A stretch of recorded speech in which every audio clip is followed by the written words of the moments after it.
Hello there, and welcome back to the Codex. Today we're going to be talking about Ember's big icy brother Frost and some of the wonderful changes that he received with Tuesday's update. Let's go ahead and jump into that.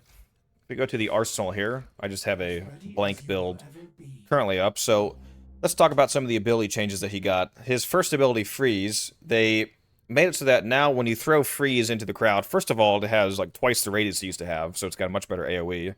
And it now also directly applies cold procs and typically enough to freeze them, I believe. It says adds required cold stacks to freeze instead of simply freezing to both initial hit and AoE interactions, what the patch note says. So yes, when you throw this into a crowd, you put a ton of cold procs on them, and you'll see that theme throughout all four of his abilities. They changed everything to actually work off of real cold procs rather than the frozen animation that he used to use. Because he used to not actually freeze people for real because cold procs didn't do that. He just had an animation that was unique to him.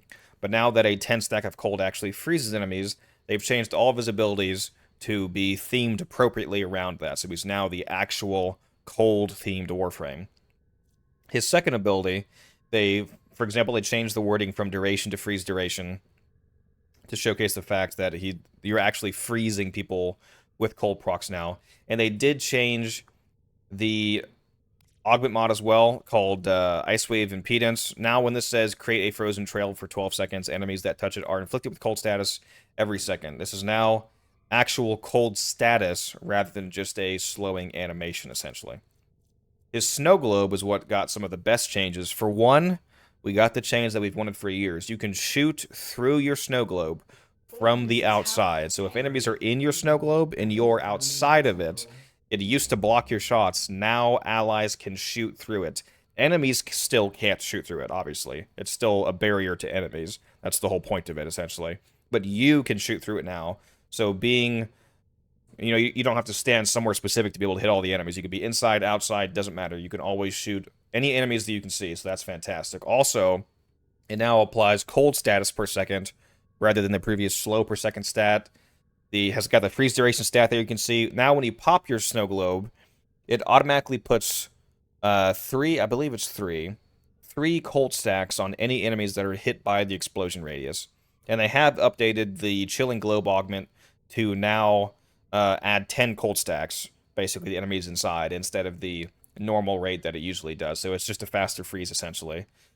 It does also visibly crack as it gets damaged, so that's a nice aesthetic change that doesn't affect the mechanics of how it works at all, but it is just cool to be able to visually see when your snow globe is getting low on health, of course.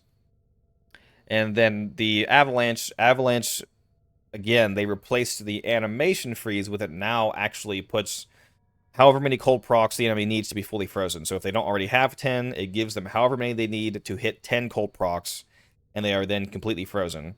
And it does still have that armor strip, of course. Speaking of that, let's go ahead and get into the real build now here. So you will notice that I am running a negative strength build. And you might be wondering why. So I'm running Molt Augmented, which when this is fully stacked up, it puts me at 144 strength. 144 strength with the Avalanche armor strip is still not a full strip. It's like 84 to 86%, somewhere in there. But ability armor strips scale additively with the corrosive projection aura. So as long as your ability strips at least 82% of the armor, the corrosive projection will take away the remaining 18%, and they just add together to 100. So with that in mind, this is a full armor strip once Augmented is stacked up. Now, yes, it is yet again a Nourish build. I can't change the fact that Nourish is, it's an amazing ability. What can I say? Especially when you're armor stripping, that viral damage buff is really nice. So Nourish, the energy multiplier you get from that, paired with Energy Nexus, giving you energy per second, and the extra energy from Arcane Energize, that's all getting multiplied by Nourish. So you have really easy energy sustain. And yes, I am using the meme mod, Archon Flow. I know people say it's the worst Archon mod, and to be fair, it probably is. But it is technically better than Prime Flow on Frost. It gives you the same 185% energy, so there's no energy lost by using this. And you also get the occasional extra energy orb from killing enemies with cold abilities, which you are going to be sometimes doing as Frost. So this is technically an upgrade. Then we're using Icy Avalanche, giving you Overguard for every enemy that you hit with Avalanche. And this does scale with power strength. So as Molt Augmented stacks up, this will give you more Overguard once you get back out of the negatives, especially. Biting Frost, however, This does not scale with power strength, so this always just gives you the 200% crit chance and 200% crit damage against frozen enemies. And basically every enemy on your screen will be frozen whenever you want them to be, playing as Frost. This is a really nice damage increase, especially for the weapon that I have in mind for him, which we'll see in a moment here. I am using a lot of range, as you can see, 250%. You could definitely drop Cunning Drift for something else. The reason I don't have Prime Surefooted here is because since we're getting Overguard from Icy Avalanche, Overguard makes you status immune, including knockdown immunity, so you don't need Prime Surefooted on Frost. So the Exilus slot is up to you. You could use, Power Drift if you want a little tidbit of more strength. You can keep on the Cunning Drift for the range. I'm considering dropping the Overextended on some missions for, like, missions that have tighter maps, for example, because you probably don't really need this much range. But for right now, I'm going to run this. And it's been working out great. So I am using the Tenet Galaxion as the weapon of choice. I know I've used this in multiple videos now. I do have a dedicated video on it, so if you want to see that, you can go watch that. It is a multi-status build to really take advantage of Galvanized Aptitude, so I'm running Corrosive, Magnetic, Cold, and Radiation. Magnetic is my progenitor element, so this is built in, and it's better than ever because now Magnetic does extra damage to Overguard, and it also, when you break Overguard or shields, it can apply an electric proc, so that's a 5th element towards stacking the damage of Galvanized Aptitude. So this is the build right here. Do make sure that you use Prime Shred, or regular Shred if you don't have Prime Shred, on a weapon like this, beam weapons that chain, because if you punch through an enemy, and you hit a secondary enemy with the main beam, that second or third or so on enemy will also chain out and hit more enemies. So you can create more of those chains by punching through. I am using Primary Frostbite. This weapon already has Cold on it, so the weapon itself will proc Frostbite, but also playing as Frost and applying all of the cold procs that his abilities do will keep this stacked up basically permanently. So even if you're not actively firing your gun, this arcane will stay stacked due to your avalanches and your snow globes and all the cold procs like that you're putting out just from using his ability kit. And here's my Furus build that I'll mainly be using to kill the Acolytes. Here's my Riven. I was told by someone in the comments or a few people to make sure that I show my Rivens. I do try to do that, so if I didn't do that in some videos previously, that was a mistake, so I apologize for that. This Riven is double crit chance, crit damage. Very good. Even if you don't have a Riven, the Furus Incarnate is still one of the best weapons in the game. So highly recommend using it regardless. Amazing weapon. And then I'm using the Halakar Wraith from yesterday's video, which that video blew up, by the way, so thank you all for that.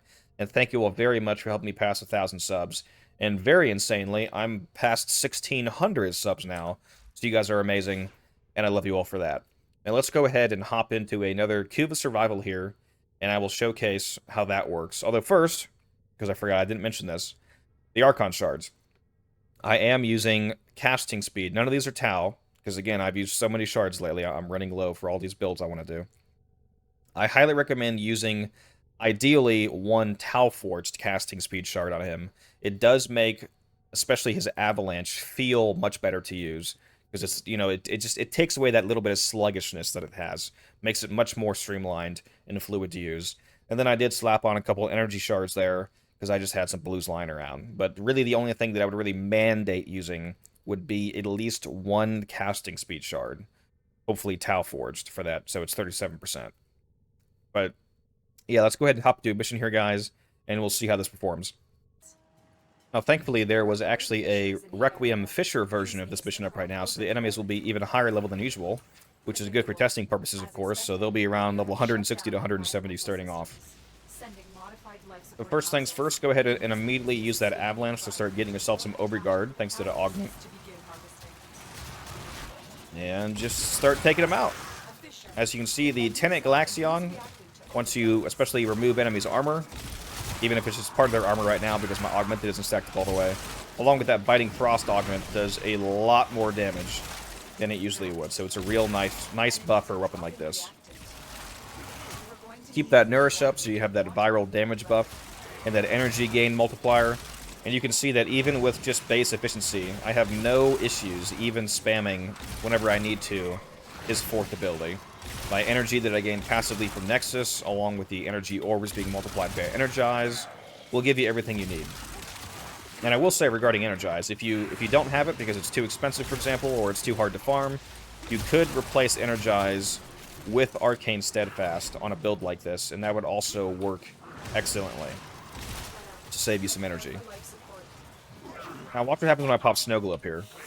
As you can see, everybody in the radius of the Snow Globe was completely frozen solid because it sets a guaranteed 10 stacks of cold on them, so that is really cool. Now let's use his first ability. As you can see, same thing. Freezes the whole hallway solid, and it actually has that really cool new animation too, where it has that cold effect on the surrounding walls.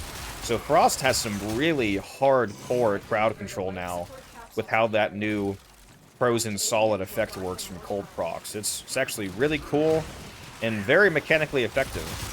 Keep in mind that now cold procs at max give you twice the extra crit damage that they used to. I believe it's now a 1x crit multiplier increase.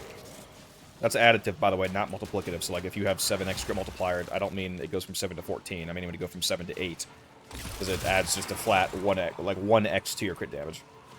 Which is still, you know, crit damage is crit damage, so it's very nice. Especially when you pair that with the crit chance and crit damage buffs that you're getting from his Biting Frost augments. And you can hopefully see what I mean now when I say that the Tenet Galaxion is a wonderful weapon to use on a loadout like this. It's just a good weapon in general, but man, when you take off armor, you get that extra viral damage, and you get his buff from his Biting Frost augment and all that, it's just amazing. Now, if I pop the Snow Globe here using his first ability, you can see that also will proc cold on enemies that are hitting the explosion radius. And my radius is quite large, thanks to the amount of range that I'm using. I'm just going to keep doing some killing here. Let's go ahead and go do a actual Kuva Harvester to show you how easily you can defend a Harvester when you're playing as Frost, given the fact that you do have, of course, that Snow Globe.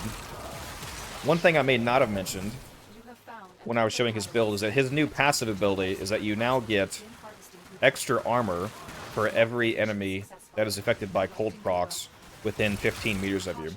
So in terms of Frost's survivability himself, that won't really matter because you're surviving on Overguard, and Overguard doesn't scale with armor.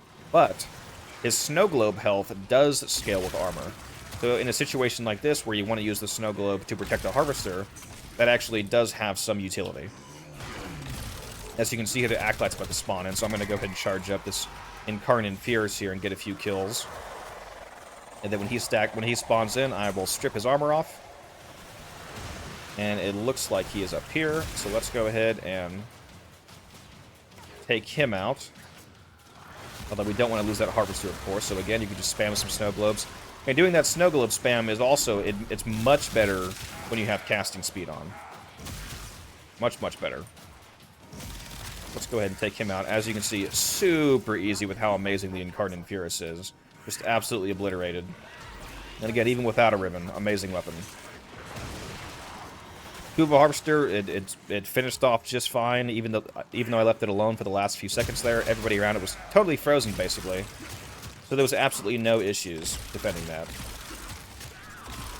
Yeah, you could just keep going in this mission, just like this, for basically as long as you want, and you won't have any issues, because Frost is honestly just way better now. And I think I'm going to really start playing as him, especially with this beautiful heirloom skin from last year. Let's go ahead and pop that Snow Globe, and as you can see, everybody down there just got whammied by extra cold procs. Yeah, the crowd control here is just amazing. Absolutely astounding. You can see these enemies are just getting evaporated by this Galaxion since they have no armor, and you've got that extra viral damage, and you're doing the extra damage from the augment. You've got the extra crit damage from having the max cold stacks. You're adding so much to your damage, and you're debuffing the enemies so hard that there's no way you're not going to shred everybody here.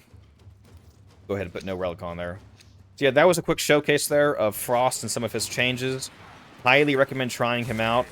He's very fun to use. Let me guys know, what do you think of the Frost changes? Do you like him better now?